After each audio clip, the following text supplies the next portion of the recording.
on this, we picked the upset. We picked the exact same score. All right, Bears-Packers. Let's see if it holds for another one, because this falls into that same mold. It does. Road team that's hot, yep, that's trying to propel themselves into the offseason. You got Jordan Love coming on strong late in the year, trying to do what Aaron Rodgers couldn't do last year, win a home game in the final week of the season to get to the playoffs. The Packers are favored by 3. The over-under is 44.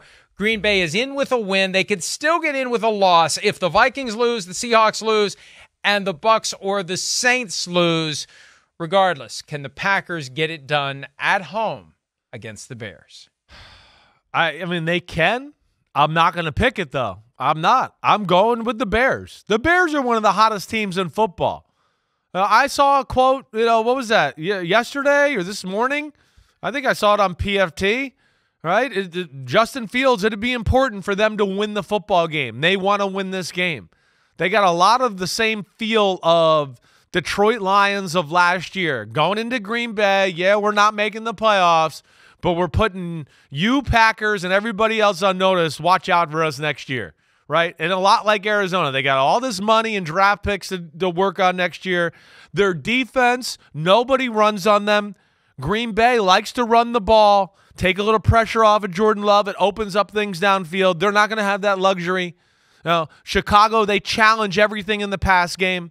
They're going to make Jordan Love throw the ball into tight windows, all right? And then, yeah, the Bears offense has got it going. I love the Bears offense. I love everything they do. So I'm taking Bears 24-17 on the road. They knock the Packers out of the playoffs if all that other stuff doesn't happen.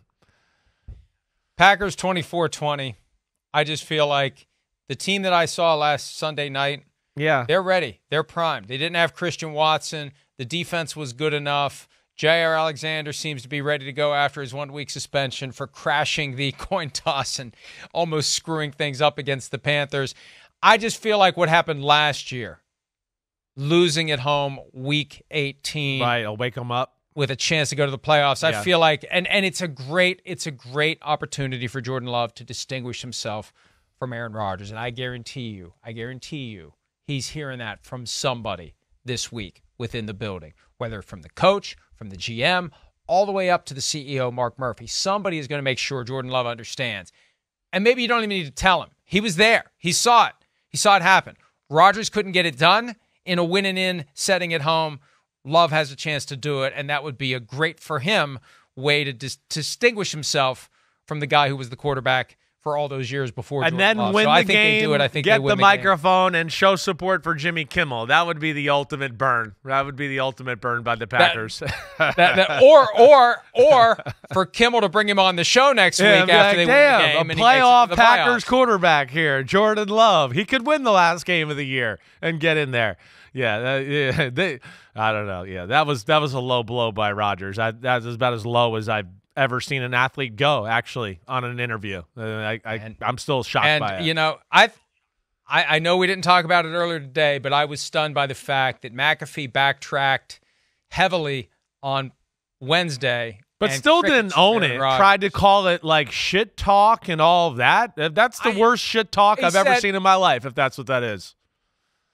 He apologized for his role in it. Yeah. And I think that was smart because you're getting into some corporate, high-level palace intrigue if you take on Jimmy Kimmel, and he realized he needed to back down. What will Rodgers do? We'll find out next week. Yo, what up, homies? Thanks for watching. Remember, subscribe to Chris Simms Unbuttoned. Right now, we got Sunday Pod, right? So you can have it Monday morning. We recap all the action. Wednesday, it's the What the Happened podcast. We're going to get deep in the weeds on the key matchups of the week. And then Thursday, I'm picking games with that jerk Florio. So you know where to find us, homies. Keep watching. Peace out. We'll see you.